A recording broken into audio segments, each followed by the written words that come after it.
இன்றைய தினம் நாம் தியானிக்க இருக்கக்கூடிய புஸ்தகம் எபிரேயர் நிருபம்.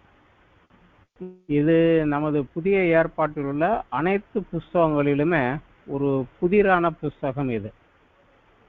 இதை வேதாகமத்தில் சேர்க்கலாமா வேண்டாமா என்று கூட மிகவும் சர்ச்சைக்கு உள்ளான ஒரு புஸ்தகம்.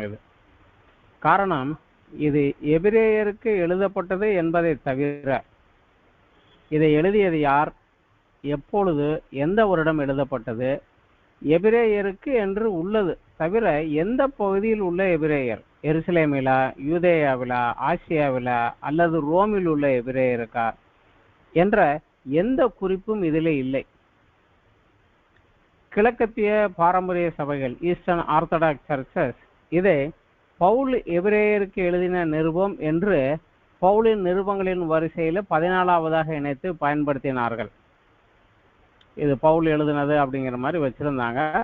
ஆனால் கிபி 367 கிறிஸ்துக்கு 367 தான் புதிய ஏற்பாடுகள் புஸ்தகங்கள் இவைதான் அப்படின்னு ஃபிக்ஸ் பண்ணுங்கிறதுக்காக கார்த்தேஜ் அப்படிங்கிற இடத்துல ஒரு வேத பண்டிதர்கள் கூடி ஒரு பெரிய கூட்டம் கூடி ஒரு விவாதம் நடைபெற்றது. அதில் அத்தனேஷியஸ் என்கிற பிஷப் ஆஃப் அலெக்சாண்ட்ரியா, அவர் கொஞ்சம் பவர்ஃபுல் பர்சனு.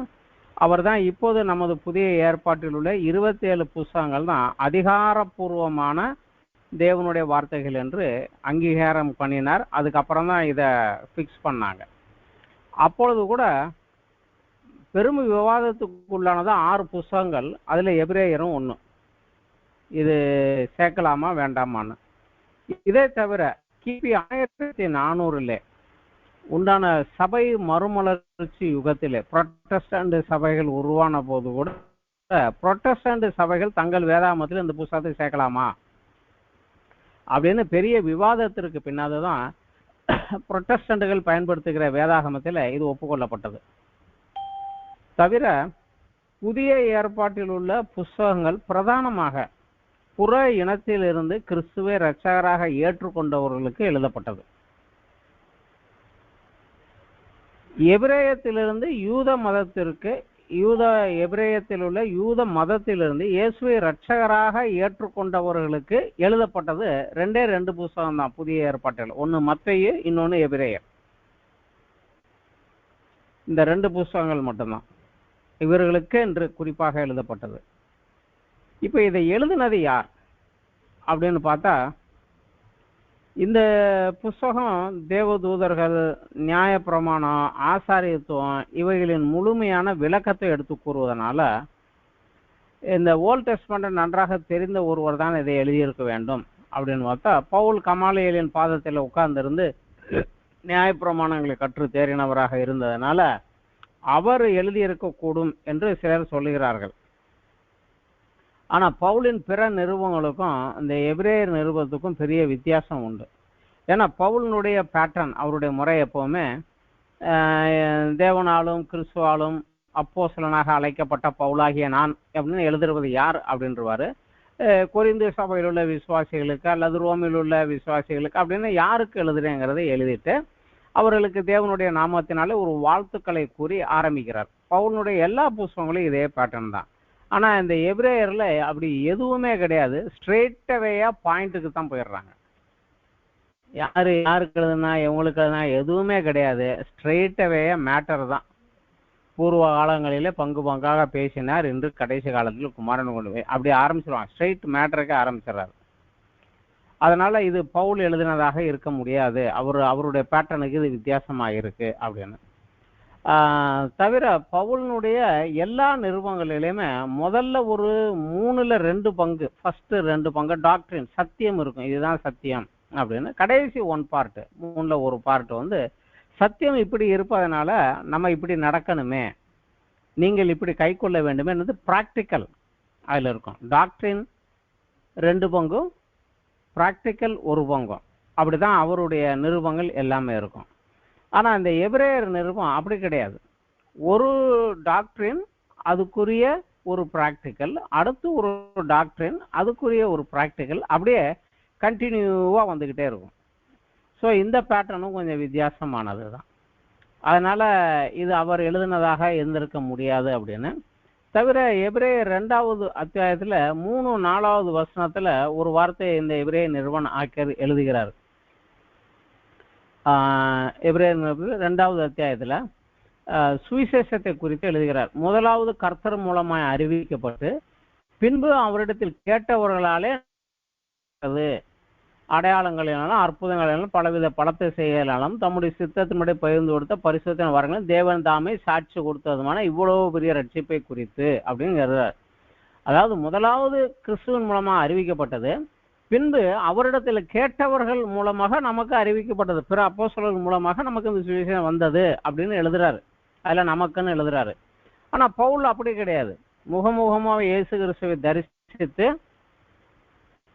அவர் அரபி பாலைவனத்துல போய் 3 வருடங்கள் தியானத்துல உட்கார்ந்து இருந்து கிறிஸ்துவிடத்திலிருந்து நான் கற்றுக்கொண்டது அப்படின்னு அவர் எழுதுறாரு. அப்படின்னா இதை எழுதினவர் கிறிஸ்துவை சந்தித்ததாகவோ அவரோடு உள்ள அனுபவத்தில் உள்ளதாகவோ தெரியவில்லை. அதனால இது பவுலாக இருக்க முடியாது அப்படின்னு தீர்மானமாக சொல்றாங்க.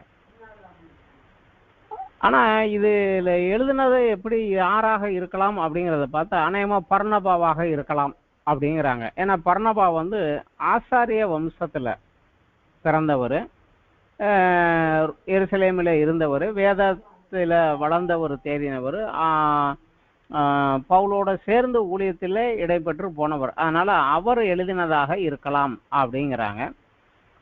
சிலர் சீலாவாக இருக்கலாம் அப்படிங்கிறாங்க. சிலர் இல்லை அப்பல்லோவா இருக்கலாம், ஏன்னா அவர் வேதத்தில் வளர்ந்து தேர்னவன், அவனாகத்தான் இருக்கலாம் அப்படிங்கிறாங்க.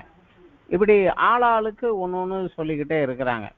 ஆனா ஒரே ஒரு விஷயம்தான், இதை எழுதின காலத்துல இதை பெற்றுக்கொண்டவர்களுக்கு இதை யார் எழுதினான்னு தெரியும்.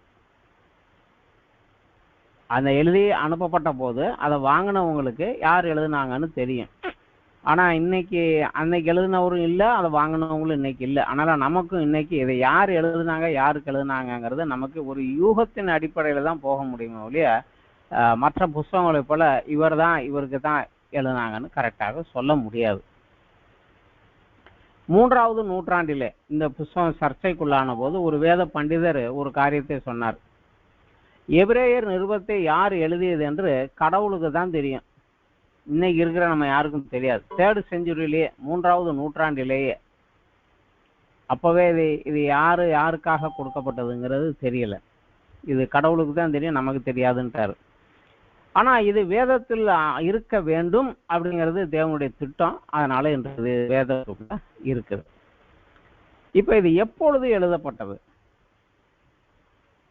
இயேசு கிறிஸ்துவுக்கு பின் எந்த வருடத்தில் இது எழுதப்பட்டது அப்படின்னு பார்த்தா இந்த புஸ்தகத்துல இது எப்பொழுது எழுதப்பட்டது என்ற குறிப்பும் கிடையாது.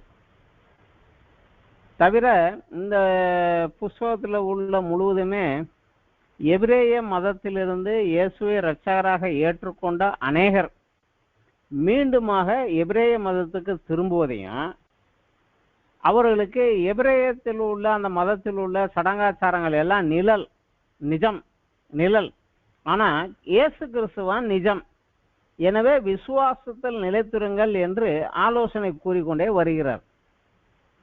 கிபி 70வது வருஷத்துல எருசலேம் பேராலயம் தீக்கு இரையாக்கி யூதர்கள் எருசலேமை விட்டு துரத்தடிக்கப்பட்டார்கள். அதை பற்றிய எந்த குறிப்பும் இதுல இல்லை. எனவே இது கிபி 70க்கு முன்னாடி எழுதியிருக்கணும் அப்படிங்கிற ஒரு யூகத்துல நம்ம வச்சுக்கலாம். 70க்கு முன்னாடி. ஆனா 70க்கு முன்னாடி என்ன நடந்தது அப்படின்னு பார்த்தா அதிலும் நீரோ மன்னன் அரசாண்ட காலம். அவன் கிபி 54 68 வரைக்கும் இருந்தான். அதுல 64 68வது வருடம் வரைக்கும், கிபி 64 தான் ரோம் நகரம் தீப்பற்றி எரிந்தது. தீய வச்சது அவன் தான். ஆனா மக்கள் கொதித்து எழுந்த போது இந்த கிறிஸ்தவங்க தான் தீய வச்சுட்டாங்கன்னு பழிய அவங்க பேர்ல போட்டுட்டு கிறிஸ்தவர்கள் எல்லாம் விரட்டி பிடித்து கொலை செய்ய ஆரம்பிச்சான். அந்த ஒரு உபத்திரவம் உருவான போது அவன் கிறிஸ்தவத்தை இல்லீகல் ரிலிஜன், சட்ட விரோதமான ஒரு மதம் அப்படின்னு ரோம் கவர்மெண்ட்ல இருந்து அனௌன்ஸ் பண்ணி கிறிஸ்தவ மதத்தை ரோம் கவர்மெண்ட் தேச விரோதமான ஒரு பார்ட்டி என்று நிர்ணயம் பண்ணி இதை தடை செய்து விட்டது அப்படிங்கிறாங்க. ஆனா எபிரேய மதம், யூத மதம் அப்படி அல்ல. அது ரெகக்னைஸ் இருந்தது. அதனால இந்த உபத்திரவத்தின் காலத்துல தான் நிறைய பேர் கிறிஸ்துவை யூத மதத்துல இருந்து கிறிஸ்துவை ஏற்றுக்கொண்ட அநேகர் இந்த உபத்திரவத்திலிருந்து தப்பிக்கிறதுக்காக மீண்டும் யூத மதத்துக்கு திரும்ப ஆரம்பித்தார்கள். எனவே அவங்களுக்காக நீங்க அப்படி போறது தப்புன்னு எழுதி இருந்திருக்கலாம் அப்படின்னு சொல்லலாம். அப்படின்னு பார்த்தா இது சுமார் கிபி 67 இல்ல 68, 70க்கு முன்னாடி. ஏன்னா இந்த 68ல எல்லாம் நீரோ போயிட்டாரு. 64க்கு அப்புறம் தான் கொஞ்சம் கொஞ்சமா ரோம்ல ஆரம்பித்து உபத்திரம் ஆரம்பித்து வந்தது. ஸோ அந்த காலத்துல எழுதப்பட்டதாக இருக்கலாம் அப்படின்னு கூறுறாங்க. பவுல் கூட கிபி 68ல தான் கைது செய்யப்பட்டு, துரோவாங்கிற பட்டணத்தில் கைது செய்யப்பட்டு ரோமாவரி கொண்டு செல்லப்பட்டு கொலை செய்யப்பட்டார். இப்ப இது யாருக்கு எழுதப்பட்டது?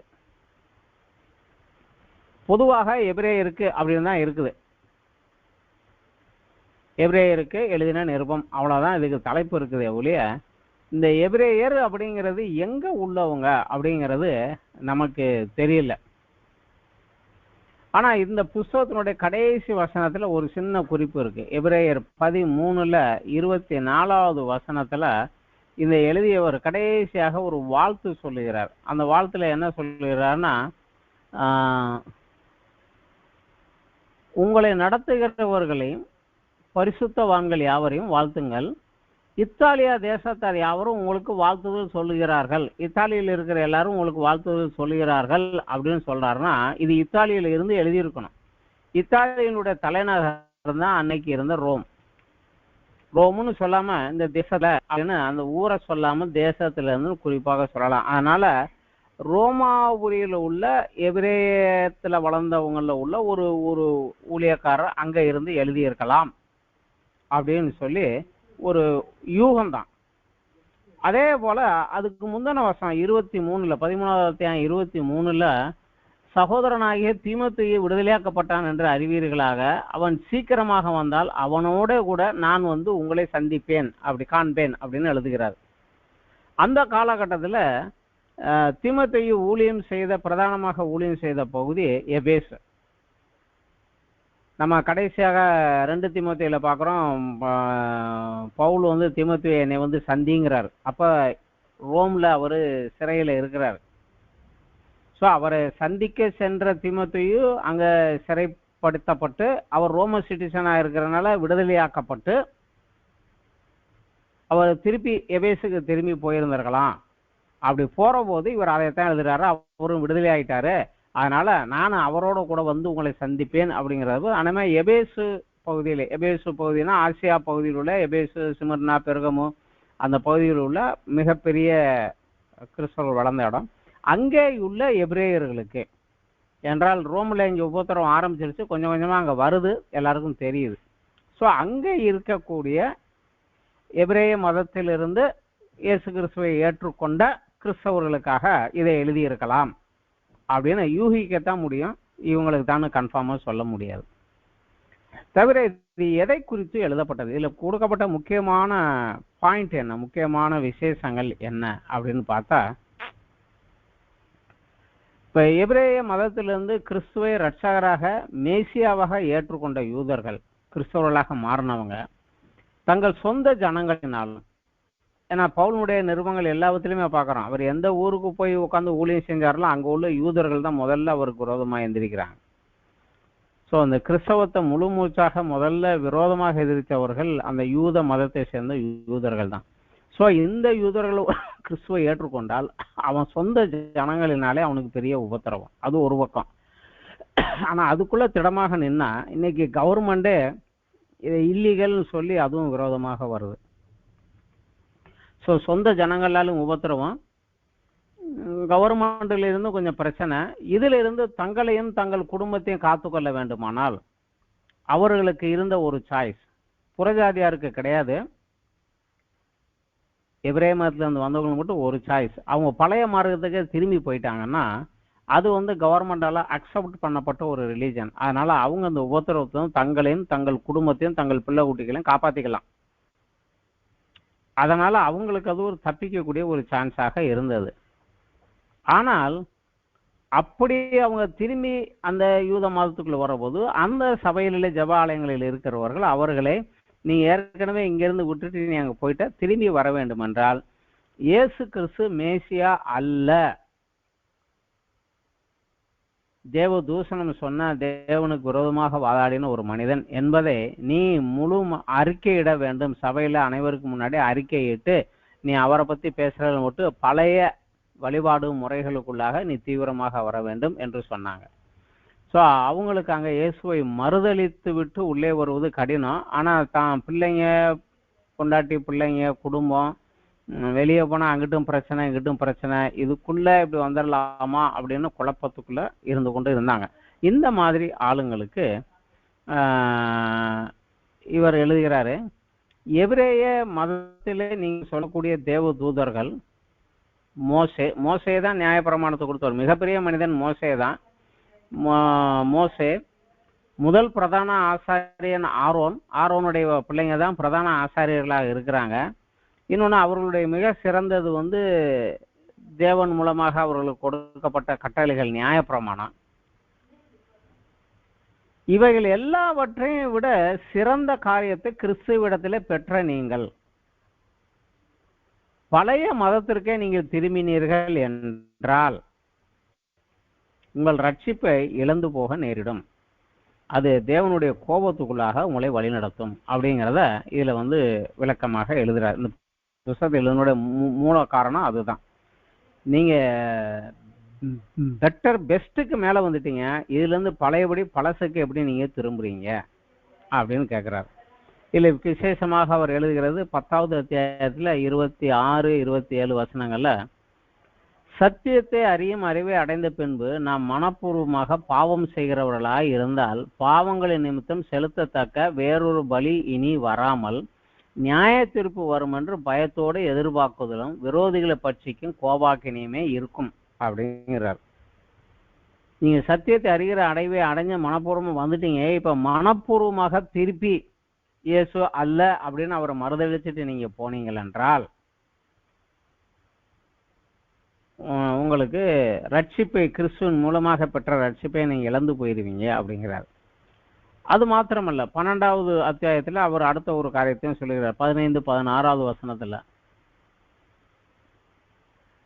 ஒருவனும் தேவனுடைய கிருபையை இழந்து போகாதபடிக்கும் யாதொரு கசப்பான வேறு முளைத்தலைமை கலகம் மூட்டுகிறனால அப்படி தீட்டுப்படாதபடிக்கும் ஒருவனும் வேசி கல்லனாகவும் ஒருவேளை போஜனத்திற்காக தன் சேஷ்ட புத்திர பாகத்தை விற்று போட்ட ஏசாவை போல சீர்கட்டவனாயும் இராதபடி எச்சரிக்கையாய் இருங்கள். இந்த உலக பிரகாரமான காரியத்துக்காக நீங்க அவரை கைவிட்டு விட்டு போறவனாக இராதிருங்கள். அவன் சேஷ்ட புத்திர பாகத்தை இழந்து போனா நீங்க கிறிஸ்துவின் மூலமாக உங்களுக்கு கிடைத்த தேவனோடு இருக்கக்கூடிய அந்த பரலோகத்தினுடைய வாசத்தையும் அந்த காரியத்தை நீங்க இழந்து போயிருவீங்க. தேவனுடைய கிருபையை இழந்து போயிருவீங்க.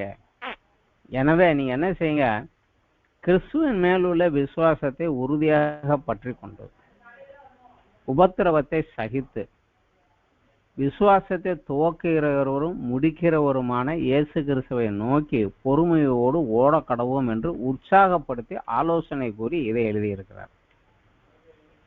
அந்த காலகட்டத்தில் உள்ள ஜனங்களுக்காக அவர் எழுதின அந்த காரியம். இந்த புத்தகத்தில் அவர் ஓல்ட் டெஸ்டமென்ட் தெரிந்தவர்களுக்காக எழுதினதுனால அவர் ஓல்ட் டெஸ்டமென்ட்ல இருந்து அப்படியே பாயிண்டா எடுத்து வச்சு விளக்குகிறார். இந்த எபிரேய புத்தகத்தை நம்ம படிக்கிறதுக்கு ஈஸியாகனா 3 பகுதியாக நம்ம பிரிக்கலாம். ஃபர்ஸ்ட் பார்ட் 1வது அத்தியாயம் 1வது வசனத்திலிருந்து 4வது அத்தியாயம் 13வது வசனம் வரைக்கும். இது இயேசு கிறிஸ்துவனுடைய மேன்மை, அவருடைய உன்னதமான தன்மை, அவருடைய மேன்மை, சிறப்பு என்ன அப்படிங்கிறத சொல்லுகிறார். அப்புறம் 2வது பார்ட் 4வது அத்தியாயம் 14வது வசனத்திலிருந்து 10வது அத்தியாயம் 18வது வசனம் வரைக்கும் இயேசு கிறிஸ்து பூமியில் செய்த அந்த ஊழியத்தின் மேன்மை, பிதாவினால் அனுப்பப்பட்டவரா பூமிக்கு அவர் என்ன செய்தார், அந்த ஊழியத்தினுடைய மேன்மை என்ன அப்படிங்கிறத சொல்லுகிறார். 3வது பார்ட்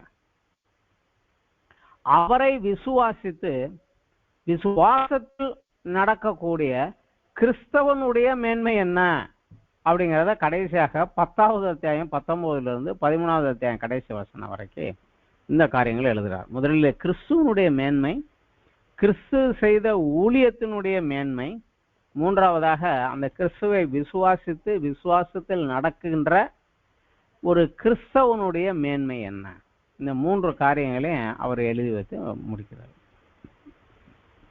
கிறிஸ்துவனுடைய மேன்மை என்ன அப்படிங்கிறத நம்ம பார்த்தோம்னா,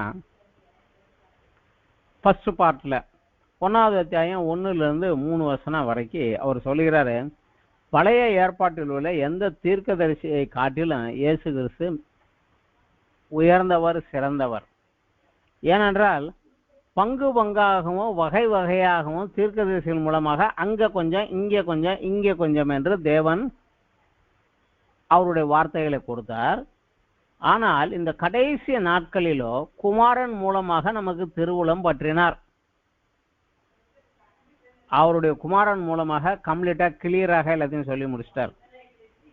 அன்னைக்கு கொஞ்சம் கொஞ்சமா சொன்னாரு, இவரை வச்சு கம்ப்ளீட்டா சொல்லிட்டாரு. ஸோ அவங்க எல்லாரையும் காட்டிலும் இவர் சிறந்தவர் அப்படிங்கிறத 1, 2, 3 வசனத்துல எழுதுறார். அதுக்கப்புறம் 1வது அத்தியாயம் 4வது வசனத்துல இருந்து 14வது வசனம் வரைக்கும் தேவதூதர்கள் யாரை காட்டிலும் இவர் சிறந்தவர். ஏன்னா எல்லா தேவதூதரை காட்டிலும் சிறந்த, ஏன்னா எந்த தேவதூதனே நான் உனக்கு பிதாவா இருப்பேன், நீ எனக்கு குமாரனா இருப்பாய் என்று அவர் சொல்லவே இல்லை. ஆனால் இவரை குறித்து சொன்னார். ஆனா தேவதூதர்களையும் காற்றுகளாகவும் தம்முடைய ஊழியக்காரராகவும் அக்னியாகவும் செய்கிறார். அது மாத்திரமல்ல, அவர் பூமியில பிறந்த போது தேவ தூதர்களை போய் அவரை பணிந்து கொள்ளுங்கள் என்றால் அவர்கள் பாடி அவரை துதித்து விட்டு போனாங்க. அது மாத்திரமல்ல, ஆதியிலே பூமியை அஸ்திவாரப்படுத்தினவர் அவர்தான். பூமியை ஒரு சால்வை போல சுருட்டி போட்டுருவாரு, அந்த அளவுக்கு அவர் பெரியவர். அது மாத்திரமல்ல, நான் உன் சத்துருக்களை உனக்கு பாதபடியாக்கி போடும் வரைக்கும் நீ என் வலது பாரிசத்தில் உட்காரும் என்று அவருக்கு தேவன் திருவுளம் பற்றினார். இந்த வார்த்தையை எந்த தேவதூதனுக்கு அவர் சொன்னது உண்டோ? கிடையாது. அதனால நாம் அறிந்திருக்கிற எல்லா தேவதூதர்களை காட்டிலும் இவர் மிக சிறப்பானவர், மேன்மையானவர். அடுத்தபடியாக 2வது அத்தியாயத்துல 1-4 வசனம் வரைக்கும் அந்த கிறிஸ்துவின் மூலமாக நமக்கு கிடைத்த பாவ மன்னிப்பு என்கிற ரட்சிப்பின் மேன்மை என்ன அப்படிங்க சொல்றாரு. இன்னைக்கு அநேக பேர் அந்த ஈஸியா என்னை மன்னிச்சிரும் அப்படின்னு ஒரு வார்த்தை சொல்லிட்டா மன்னிச்சிருவாருங்கிறத அதை டேக் இட் ஈஸியா எடுத்துக்கிறாங்க. ஆனா அந்த ரட்சிப்பு, பாவ மன்னிப்பாக ரட்சிப்பு எப்படி அப்படிங்கிறத எழுதுகிறார். 2வது அத்தியாயம் 1 சொல்லுறார், ஆகையால் நாம் கேட்டவைகளை விட்டு விலகாதபடி என்றால் தேவதூதர் மூலமாக சொல்லப்பட்ட வசனத்துக்கு விரோதமா நடைபெறுகிற எதுக்குமே தண்டனை உண்டு. ஆனால் கர்த்தரால் அறிவிக்கப்பட்டு அவர்கள் கேட்டவர்களால் நமக்கு உறுதியாக்கப்பட்டதும் அடையாளங்களினாலும் அற்புதங்களினாலும் பலவித பலத்து செய்திகளினாலும் தம்முடைய சித்தத்தின்படி பகிர்ந்து கொடுத்த பரிசுத்தாவின் வரங்களினாலும் தேவன் தாமே சாட்சி கொடுத்ததுமாயிருக்கிற இவ்வளவு பெரிய ரட்சிப்பு அப்படிங்கிற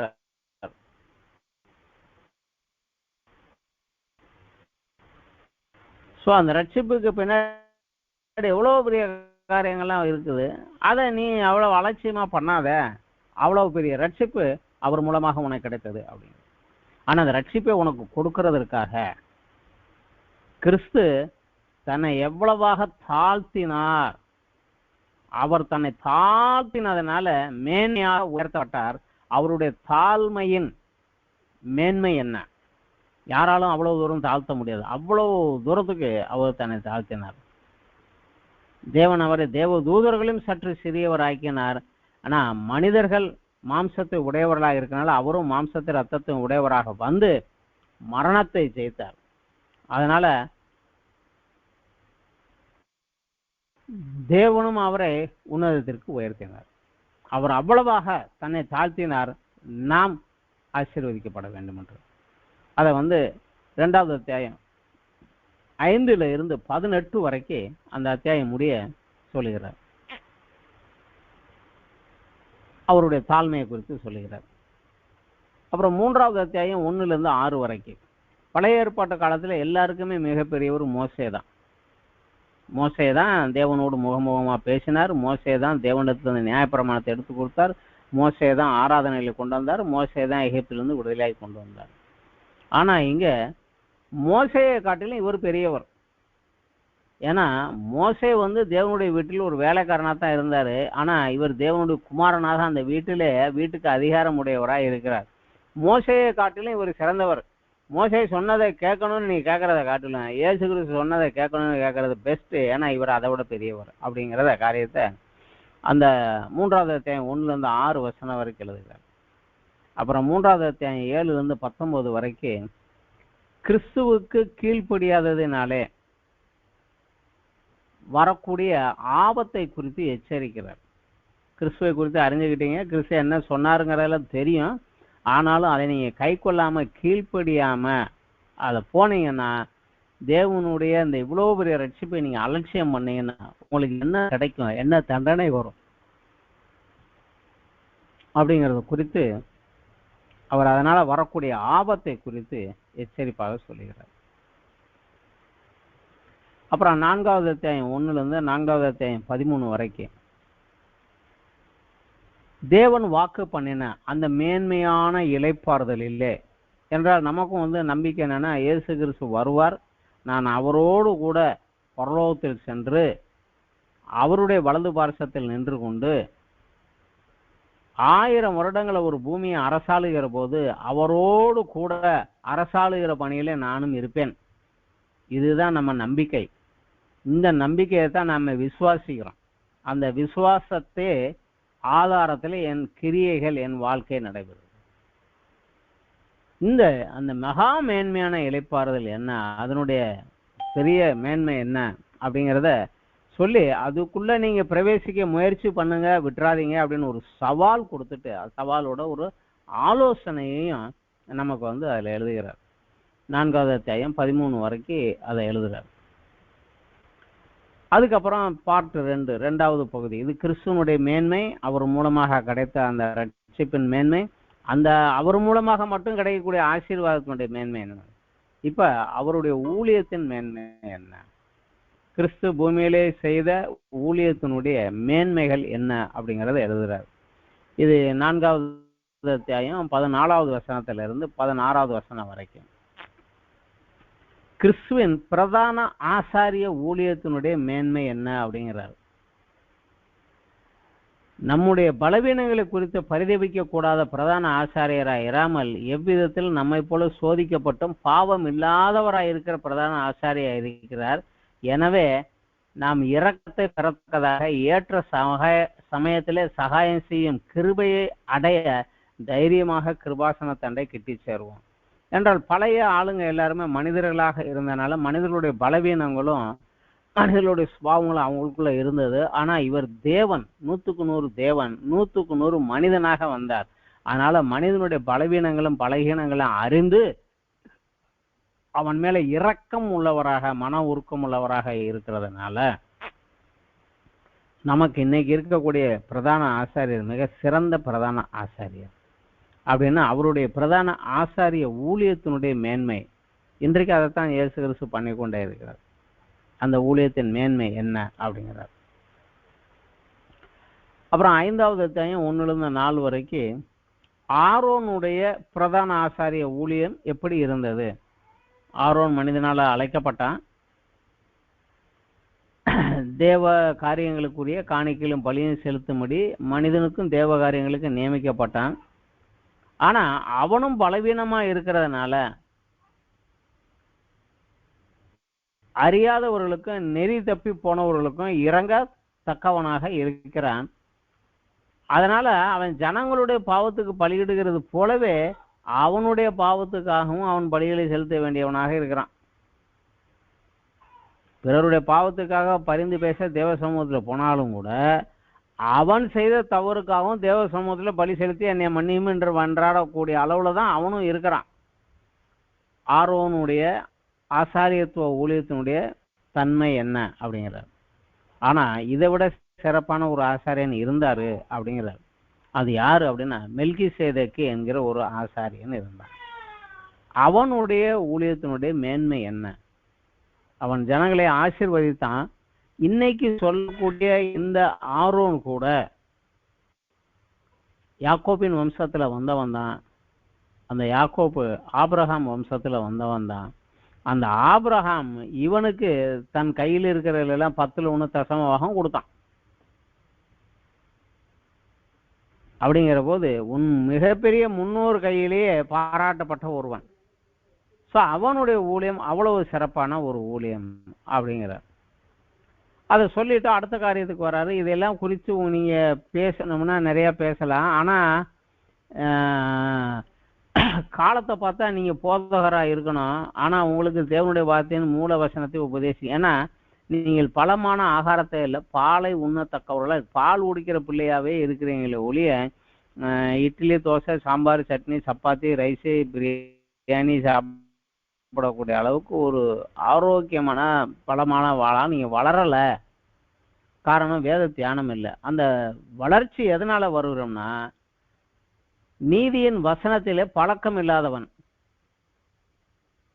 பலமான ஆகாரமானது நன்மை தீமை என்னதென்று பயிற்சினாலே பகுத்து அறியத்தக்கதாக வசனத்தை படித்து அதை பிராக்டிக்கல்ல கொண்டு வந்து இது சரி இது தப்பு என்று அறிந்து நடக்கக்கூடிய முயற்சி செய்கிற ஞானேந்திரியங்களை உடையவனுக்கே தகும். இவன் தான் பூரண வயது உள்ளவன்.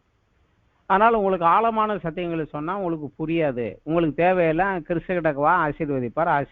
அது ஒண்ணுதான் உங்களுக்கு கேட்குறீங்க. இது பாலை மட்டும் சாப்பிட்டே சாகிற வரைக்கும் நீ உயிரோடு இருக்க முடியாது. அதுக்கு மேல உள்ள ஆகாரம் வேணும். அதற்கு என்ன பண்ணணும்? அப்புறம் 5வது அத்தியாயம் 11 14 வசனம் வரைக்கும் அவர் சொல்றாரு, அந்த வேத தியானத்துக்கும் அதுக்கு கீழ்ப்படிவதற்கும் ஒரு எச்சரிப்பை கொடுத்து கொண்டுட்டு வர்றார். 6வது அத்தியாயம் 1 மூல உபதேசங்கள் அடிப்படை சத்தியங்கள் என்னது அப்படிங்கிறத ஆரம்பித்து கிறிஸ்துவன் கூடிய மூல உபதேசம் அடிப்படை சத்தியம் என்ன, செத்த கிரியைக்கு நீங்களாக மனம் திரும்புதல், தேவன் பேரில் வைக்கும் விசுவாசம், ஸ்நானங்களுக்கு அடுத்த உபதேசம், கைகளை வைக்குதல், மரித்தோர் உயிர்த்தெழுதல், நித்திய நியாய தீர்ப்பு. இந்த அஸ்திபாரத்தையே திருப்பி திருப்பி திருப்பி திருப்பி போட்டுக்கிட்டு இருக்காம இந்த அஸ்திபாரத்துக்கு மேல கட்டடத்தை கட்டிக்கிட்டே போங்க, பூரணராகுங்க. இந்த 6 காரியங்கள் உனக்கு தெளிவாக தெரிந்து அதன் அடிப்படையிலே உன் வாழ்க்கை வாழ்ந்தாதான் நீ அஸ்திவாரத்தின் மேல வீடு கட்டிக்கிட்டு இருக்கிறவன். நீ அந்த மாதிரி போ. அதற்கு என்ன வேண்டும் என்றால் கிறிஸ்தவத்துல இன்னும் முதிர்ச்சி அடைந்து வாங்க. வேத தியானித்து அதற்கு கீழ்ப்படிந்து இன்னுமாக சத்தியங்களை தேவனிடத்தில் பெற்று பெற்று வளரக்கூடிய ஒரு முதிர்ச்சிக்குள்ள நீங்க வாங்க அப்படிங்கக்கூடிய ஒரு எச்சரிப்பையும் அதற்கு ஒரு ஆலோசனையும் கொடுக்கிறார். அப்புறம் கிறிஸ்துவனுடைய ஊழியம் மெல்கிசேதேக்கின் முறைமையின்படி அவர் ஆசாரியரானார். தேவனால் அவர் அங்கீகரிக்கப்பட்டார். ஏனென்றால் இயேசு கிறிஸ்துவை குறித்து தேவன் ஏற்கனவே தீர்க்கதரிசனம் மூலமாக சொல்லி இருக்கிறார். என்ன சொல்லி இருக்கிறார்னா, ஆரோனுடைய பிள்ளைங்கள் எல்லாம் அவனுடைய பிள்ளைங்கள் அப்படியே வம்சமா ஆசாரியனா வராங்க. ஆனா இவரோ அப்படி இல்லை. நீர் மெல்கிசேதேக்கின் முறைமையின்படி என்றென்றைக்கும் ஆசாரியராய் இருக்கிறீர் என்று கர்த்தர் ஆணையிட்டார். மனம் மாறாமலும் இருப்பார். ஆரோனுக்கு அப்புறம் அவன் பையன், அவனுக்கு அப்புறம் அவன் பையன், அவனுக்கு அப்படியே அது மாறிக்கிட்டே போறதில்ல. மெல்கிசேதேக்கு போலவே அந்த முறைமையின்படி நீர் ஆசாரியராக என்றென்றைக்கும் இருப்பீர். நீர் தான் பிரதான ஆசாரியர், அப்புறம் வேற ஒருத்தன் கிடையாது என்று தேவன் ஆணையிட்டார். அந்த அளவுக்கு இவருடைய பிரதான ஆசாரிய ஊழியத்துவம் மேன்மையானது அப்படிங்கறது விளக்கி எழுதுகிறார். 7வது அத்தியாயம் 1-10 வரைக்கும் எழுதுகிறாரு. அப்புறம் ஆரோனுடைய ஆசாரியத்துவத்தில் இருக்கிற பலவீனம் என்ன, கிறிஸ்துவனுடைய ஆசாரியத்துவத்தினுடைய மேன்மை என்ன? நீங்க பழையபடி யூத மார்க்கத்துக்கு போனீங்கன்னா அந்த ஆரோன் சொன்னபடிதான் வரணும். ஆனா அவனுடைய பலவீனங்கள் என்ன, அந்த ஆசாரியத்துவத்தில் இருக்கக்கூடிய பலவீனங்கள் என்ன? ஆனா கிறிஸ்துவை நீங்க பிரதான ஆசாரியம் ஏற்றுக்கொண்டீங்கன்னா அதுல இருக்கக்கூடிய மேன்மை என்ன அப்படிங்கறத 7வது அத்தியாயம் 11வது வசனத்துல இருந்து 28வது வசனம் வரைக்கும் அதை விளக்கி எழுதுகிறார். அதுக்கப்புறம் 8வது வசனம் 1-13 வரைக்கும் பழைய உடன்படிக்கை அது மக்களால் கை கொள்ள முடியாமல் போய்விட்டது. அதனுடைய அர்த்தம் புரியாம அது பிழையாக மாறி போய்விட்டது. எனவே தேவன் பழையதை கழிச்சிட்டு புதிய ஒரு உடன்படிக்கையை கொண்டுட்டு வர்றாரு. அந்த புதிய உடன்படிக்கையினுடைய மேன்மை என்ன? மேன்மை என்ன? பழைய உடன்படிக்கையை காட்டிலும் புதிய உடன்படிக்கைக்குரிய மேன்மை என்ன அப்படிங்கிறத 8வது அத்தியாயம் 1 13 வசனம் வரைக்கும் எழுதுது. அப்புறம் 9வது அத்தியாயம் 1வது வசனத்துல இருந்து 10வது அத்தியாயம் 18வது வசனம் வரைக்கும் பழைய உடன்படிக்கையின்படியான ஆராதனை முறைகளும் பலிகளையும் விட புதிய உடன்படிக்கையின்பட வரக்கூடிய ஆராதனை பலியினுடைய மேன்மை என்ன? அந்த காலத்துல நீங்க ஆராதனை பண்ணீங்க, எங்க ஆராதனை பண்ணீங்க? பூமியில உள்ள ஒரு பில்டிங்ல ஒரு கட்டத்துக்குள்ள உட்கார்ந்து கொண்டு நீங்க தேவனை ஆராதித்தீங்க. இன்னைக்கு புதிய உடன்படிக்கைன்னு வருகிற போது நீங்க ஆராதிக்கிற போது எப்படி இருப்பீங்க? நீங்க ஆராதிக்கிற போது ஆவியில நீங்கள் பரலோகத்தில் உள்ள தேவனுக்கு முன்பதாக தேவ தூதர்களோடு சேர்ந்து தேவனை துதிக்கிறதாக பரலோகத்தை உங்களை ஒன்றிணைக்கக்கூடிய ஒரு காரியமாக உங்களுடைய ஆராதனை மாறுகிறது. பழைய ஏற்பாட்டில் அப்படி கிடையாது. இது புதிய உடன்படிக்கைகள் வருகிறவனுக்கு தான் இது. பழைய உடன்படிக்கையின் கீழே பலிகள் எப்படி செலுத்தினாங்க? ஒரு மனிதன் செய்த ஒரு தவறுக்காக, ஒரு தவறும் செய்யாத ஒரு பிராணி, அவனை காட்டிலும் தகுதியில் குறைவுள்ள ஒரு பிராணி மரித்து அதனுடைய ரத்தம் சிந்தப்பட்டது நிமித்தமாக அந்த மனிதன் செய்த அந்த ஒரு தவறு மன்னிக்கப்பட்டது. நாளைக்கும் அதே தப்பு பண்ணானா நாளைக்கும் அதே போல இன்னொன்னு கொண்டாந்து பலி கொடுக்கணும். ஏனென்றால் ரத்தம் சிந்துதல் இல்லாமல் பாவ நிவர்த்தி கிடையாது. பாவத்தின் சம்பளம் மரணம். பாவம் செஞ்சா சாகணும், எனக்கு பதில் இன்னொரு ஆளை சாக கொடுக்கணும்னு சொல்லிட்டு நான் தப்பிச்சுக்கலாம். இதுதான் பலிக்கு பின்னாடி இருக்கக்கூடிய ஒரு காரியம். இது நிழலாக இருந்தது. ஆனா இயேசு கிறிஸ்துவோ ஒரு தவறும் செய்யாமல் ஒரு பாவமும் செய்யாமல் ஆதாமை காட்டிலும் சிறந்தவராக இருந்து ஆதாமின் சந்ததியின் பாவங்களுக்காக தன்னைத்தானே முழு மனதோடு முழு சித்தத்தோடும் ஒப்பு கொடுத்தார். பழைய உடன்படிக்கையின் வரக்கூடிய பலி செலுத்தக்கூடிய மிருகங்கள் எதுவுமே தானாக சொந்தமாக தன்னை அர்ப்பணித்து அவனை விடுவியுங்கள், என்னை ஏற்றுக்கொள்ளுங்கள் வந்தது கிடையாது. ஆனா இவர் தன்னை பலியாக கொடுத்ததுனால ஒன்ஸ் ஃபார் ஆல் ஒரே முறை தன்னை முழுமையாக பலி கொடுத்தது நிமித்தமாக ஆதாமினுடைய சந்ததி அனைவருடைய பாவங்களுக்கும் அந்த பலி போதுமானதாக இருந்தது. ஸோ அந்த பலியினுடைய மேன்மை என்ன அப்படிங்கிறத அவர் விளக்கி எழுதுகிறார். இப்போ 3வது பகுதி. இப்போ பழைய உடன்படிக்கை பழைய காரியங்கள் எல்லாத்தையும் சொல்லிட்டு அதை காட்டிலும் கிறிஸ்து எவ்வளவு சிறந்தவர் மேன்மையானவர், கிறிஸ்துவனுடைய ஊழியங்கள் எவ்வளவு மேன்மையானது சிறந்ததுன்னு சொல்லிட்டாரு. இப்ப அந்த கிறிஸ்துவை விசுவாசித்து நடக்கக்கூடிய கிறிஸ்தவனுடைய மேன்மை என்ன அப்படின்னு இங்க வர்றார். 10வது அத்தியாயத்துல 19வது வசனத்துல இருந்து 39வது வசனம் வரைக்கும். ஆகையால் சகோதரரே, நாம் பரிசுத்த ஸ்தலத்தில் பிரவேசிப்பதற்கு இயேசுவானவர் தமது மாம்சமாகிய திரையின் வழியாக புதியதும் ஜீவனுமான மார்க்கத்தை நமக்கு உண்டாக்கினபடியால்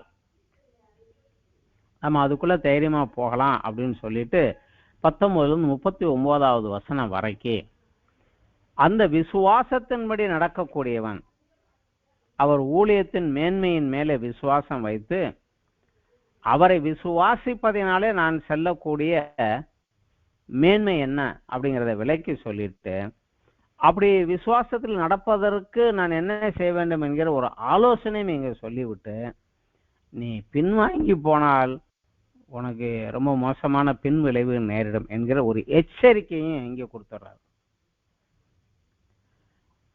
கடைசியாக அதை முடிக்கிற போது சொல்கிறார் 10வது அத்தியாயம் 36-39 வரைக்கும், நீங்கள் தேவனுடைய சித்தத்தின்படி செய்து வாக்குத்தத்தம் பண்ணப்பட்டதை பெறும்படிக்கு பொறுமை உங்களுக்கு வேண்டியதா இருக்கிறது. வாக்குத்தத்தம் பண்ணப்பட்டது என்ன?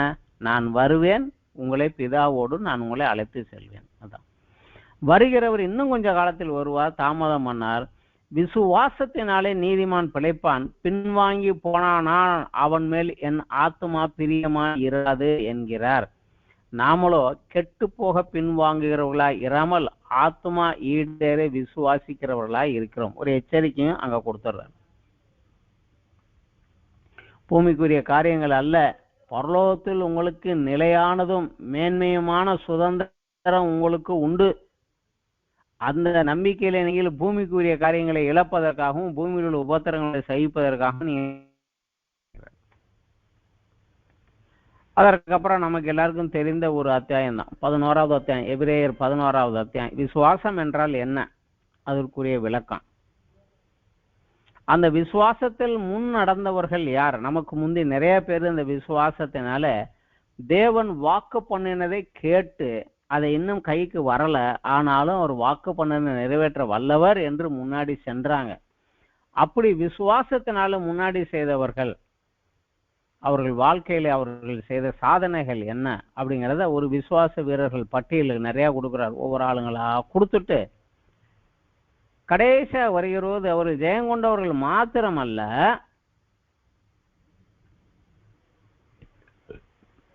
பாடுகளுக்குள்ளும் அவங்க விசுவாசத்தோடு கடந்து போனாங்க, அதையும் பாருங்க அப்படின்னு எழுதுறாரு. 11வது அத்தியாயத்துல 35வது வசனத்துல இருந்து பார்க்கலாம்.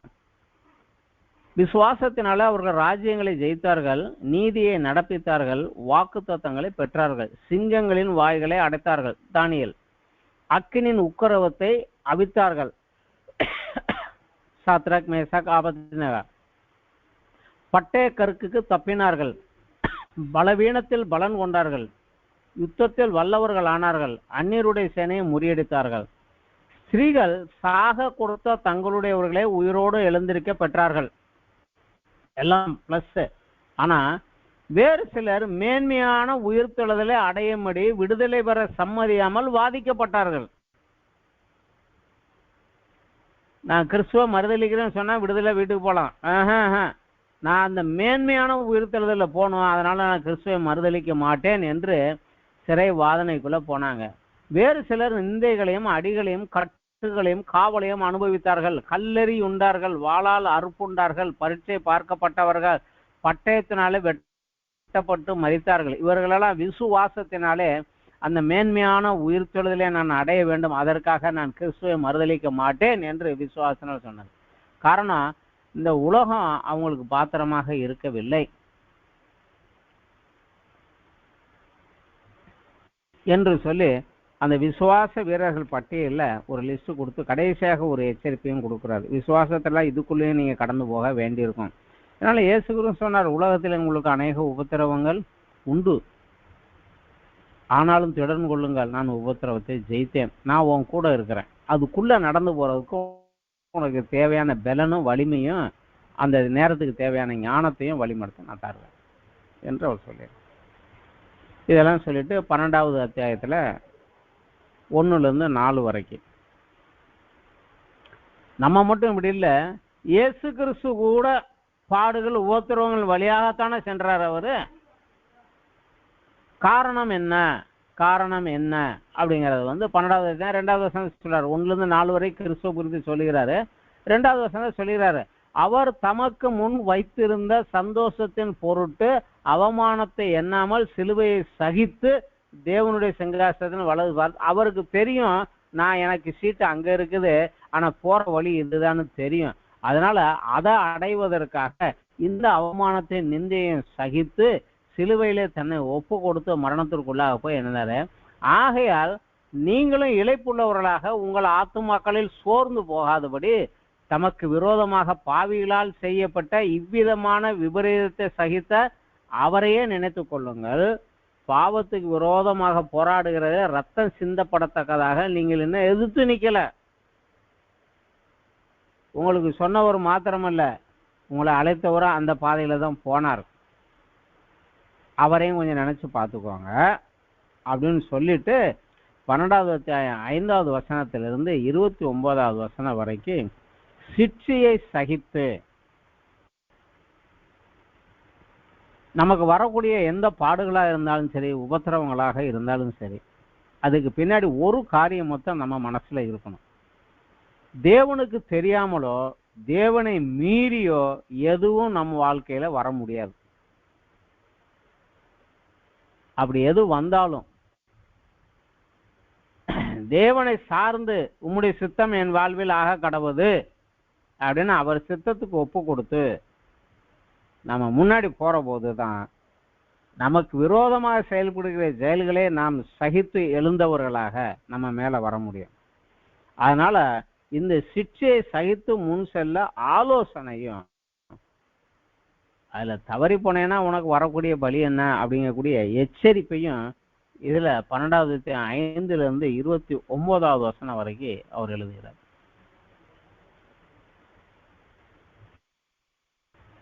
அதுக்கப்புறம் 13வது அத்தியாயம் பொதுவான வாழ்க்கையிலும் ஆவிக்குரிய வாழ்க்கையிலும் சாட்சியாக நடப்பதற்குரிய ஆலோசனைகளை எழுதுகிறார். சாட்சியாக நடங்க அப்படிங்கக்கூடிய ஆலோசனைகளை எழுதுகிறார். எழுதி கடைசியில் அவர்களுக்கு வாழ்த்துதல் சொல்லி முடிக்கிறார். இயேசு கிறிஸ்துவை கொண்டு தமக்கு முன்பாக பிரியமானதை உங்களில் நடப்பித்து நீங்கள் தம்முடைய சித்தத்தின்படி செய்ய உங்களை சகலவித நற்கிரியிலும் சீர்பொருந்தினவர்கள் ஆக்குவாராக என்று தேவனுடைய நாமத்தினாலே அவர்களுக்கு ஜெபித்து அவங்களுக்கு வாழ்த்துதல் சொல்லி முடிக்கிறார். இப்ப இந்த எபிரேயர் நிருபத்திலிருந்து கிறிஸ்தவர்களாகிய நாம் கற்றுக்கொள்ள வேண்டியது என்ன?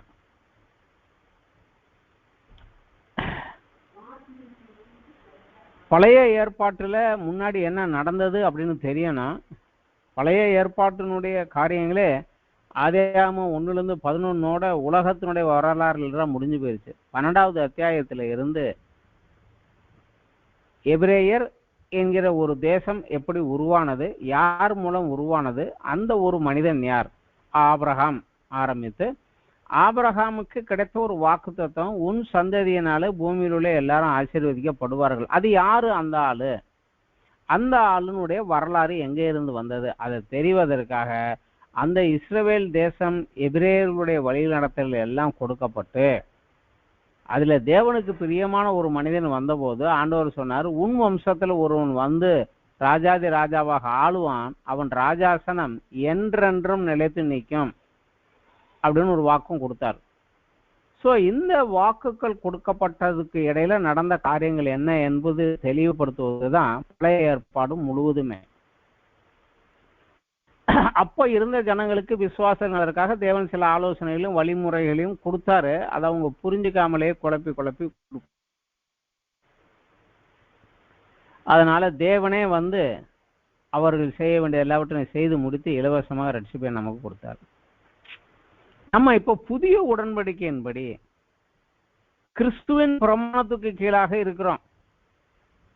இயேசு கிறிஸ்து புதிய ஏற்பாட்டே இயேசு கிறிஸ்து சுவிசேஷ புஸ்தகங்களில் என்ன சொன்னார், அப்போஸ்தலர்கள் சபைக்கு இப்படித்தான் நடக்க வேண்டும், இன்னதான் செய்ய வேண்டும் என்று என்ன ஆலோசனை சொன்னார்கள், இதுதான் நம்மளுடைய பிரமாணம். இதன் கீழே நம்ம நடந்து போக போக போக போக நம்ம கிறிஸ்துவனுடைய புதிய உடன்படிக்கை கீழாக இருக்கிறோம். நம்மை அவர் இன்னும் சுத்திகரித்து பரலோகத்திலே தம்மோடு வாழ்வதற்காக நமக்குன்னு ஒரு இடத்த வாக்கு பண்ணிட்டாரு. நமக்குன்னு ஒரு இடம் வந்துருச்சு, நம்ம அங்க வாரிசுதார ஆயிட்டோம். ஆனா அந்த வாரிசை சுதந்திரித்து நித்தியமாக அவரோடு கூட நாம் இருப்பதற்கு நம்ம இப்பொழுது பூமியிலே தகுதிப்படுத்தி கொண்டு வருகிறார், பரிசுத்தப்படுத்தி கொண்டு வருகிறார். பரிசுத்தம் இல்லாமல் ஒருவனும் தேவனை தரிசிக்க முடியாது, பரலோகம் போக முடியாது. என்னுடைய நோக்கம் நான் அங்க போகணும், அதற்கு விட வேண்டியதை விடணும், வளர வேண்டியதில் வளரணும், செய்ய வேண்டியதில் செய்யணும். இன்றைக்கு கிறிஸ்துவுக்கு முழுமையாக கீழ்ப்படிந்தவனாக நான் நடக்கணும். ஏன் என்ன எதுக்குன்னு கேள்வியெல்லாம் கேட்காம நீங்க சொல்லுங்க நான் செய்யறேன்னு போறவனாக இருக்க வேண்டும். இதுல போகணும். இந்த நிலைமையை விட்டுவிட்டு இன்னைக்கும் வந்து பழைய ஏற்பாட்டுல சொன்ன முறைமைகளின் படியாக பழைய ஏற்பாட்டுல இருக்குதே அது நமக்கு இல்லை, அதுல இருக்குதேன்னு அதை எடுத்து நான் கீழ்ப்படிய போனா ரோமர்களுக்கு பவுல் எழுதுனதை போலதான். நியாயப்பிரமாணம் சொல்றதை கேட்கலையா நீ, அதுல ஒன்றை கீழ்ப்படிஞ்சதுனாலும் நியாயப்பிரமாணத்தில் சொல்லியிருக்கிறபடி நான் செய்கிறேன் என்று சொன்னால் அது நியாயப்பிரமாணத்தில் சொல்லப்பட்ட 613 சட்டங்களுக்கும் நீ கீழ்ப்படியணும். அதுல ஒன்று தப்பு பண்ணிட்டேனாலும் உனக்கு தண்டனை தான், உனக்கு தண்டனை மரணம் தான். நீ நியாயத்திற்குள்ள போய் நிற்கத்தான் வேணும். வேண்டாம், செய்யாத. நியாயப்பிரமாணம் ஆபிரகாமின் சந்ததியான யாக்கோபுடைய பிள்ளைகளுக்கு ஆபிரகாமுக்கு வாக்குத்தத்தம் பண்ண கொடுத்த தேசத்தை கொடுத்த போது அந்த தேசத்திலே அவர்கள் சாட்சியாக வாழ்ந்து தேவனுக்கு மகிமையை கொடுத்து அநேகர் தேவனை அறியும் அறிவுக்குள் கொண்டு வரும்படியாக அவர்களுக்கு கொடுக்கப்பட்டதை அவர்கள் கடைபிடிக்க வேண்டும். நம்ம இன்னைக்கு ஆபிரகாம் யாக்கோபுடைய சந்ததி கிடையாது, புற இனத்திலிருந்து வந்திருக்கிறோம். ஆனால் புதிய உடன்படிக்கையின் மத்தியஸ்தராக எனக்கு பிதாவென்ற மத்தியிலே நின்று எனக்காக பரிந்து பேசுகிற கிறிஸ்துவுக்கு கீழாக இறங்கி கிறிஸ்துவனுடைய ஆலோசனையின்படி நான் நடக்க வேண்டுமே ஒழிய அந்த பழைய ஏற்பாட்டில் உள்ள அவங்களையே நீ கடைபிடிக்க வேண்டாம் என்று இந்த எபிரேய நிருபர் எழுதின காரியத்தை நம்ம இன்னைக்கு போய் கடைபிடித்து கொண்டு நிற்க கூடாது. அது வேஸ்ட், தேவையில்லை. அதை கைவிட்டு விட்டு வர வேண்டும். இன்னைக்கு நம்ம நல்லாக ஆராய்ந்து பார்த்தால் நம்முடைய கிறிஸ்தவ வழிகளிலே அநேக காரியங்கள் பழைய ஏற்பாட்டில் உள்ள அநேக காரியங்கள் சடங்காச்சாரங்கள் சம்பிரதாயங்களை நம்ம இன்னைக்கு கடைபிடித்து கொண்டு இருக்கிறத கிறிஸ்தவம் என்கிற பேர்ல கடைபிடித்து கொண்டு இருக்கிறத நம்ம அறிய முடியும். அவைகளை விட்டு விட்டு வரணும். இந்த எபிரேயர் நிருப ஆக்கியோன் எழுதின மூல உபதேசங்களிலே 6ல் முதல் வசனமே செத்த கிரியைக்கு நீங்களாகும் மனம் திரும்புதல். இது தேவனுடைய பார்வையில செத்த கிரியை. அதை விட்டு விட்டு தேவனுக்கு பிரியமான நற்கிரியை செய்யக்கூடிய மனம் திரும்புதல்களை நம்ம வர வேண்டும். அதுக்குள்ள நம்ம வருவதற்கு முயற்சி செய்ய வேண்டும். இது பழைய ஏற்பாட்டுக்குள்ள போய் பழைய எபிரேய மதத்துக்குள்ள மாட்டிக்க கூடாது என்பதற்காகத்தான் புதிய ஏற்பாட்டுல இந்த புஸ்தகத்தை நமக்கு வைத்து வைத்திருக்கிறார், தேவன் வைத்து வைத்திருக்கிறார். நம்மளுடைய பைபிள் ஸ்டடியில மெயினாக இந்த புஸ்தகம் யாரு யாருக்கு எந்த காலகட்டத்தில் எந்த சூழ்நிலையில் மத்தியில எதை குறித்து எழுதினார் அவ்வளவுதான் நம்ம எடுக்கிறோம். பட் இதை படித்து விட்டு இந்த குறிப்புகளை வைத்துக்கொண்டு வேதத்தை நீங்க மெதுவாக வாசித்து கொண்டே வந்தால் தேவன் உங்களோடு உள்ளே இருந்து பேசுவார். அதை கேட்கணும். பின்னையும் விளக்கமும் தான் நம்ம கொடுக்குறோம். இதை மாத்திரம் கேட்டுட்டு உட்காந்தா இந்த புஸ்தகம் புரிஞ்சிடாது. இதை கேட்டுட்டு அந்த புஸ்தகத்தை இந்த தலைப்புகளின் கீழாக வாசிக்கிற போது தேவன் உங்களோடு பேசுவார். அந்த ஒரு அனுபவத்துக்குள்ளாக நம்ம கடந்து வர வேண்டும் என்பதுதான் நம்மளுடைய முயற்சி, எங்களுடைய வாஞ்சம், எங்களுடைய ஜெபங்களும் அதுதான். இன்றைய தினத்துக்கு இந்த எபிரேயர் நிருபத்தினுடைய பின்னணி விளக்கம் முடிவெற்றது. நன்றி, வணக்கம்.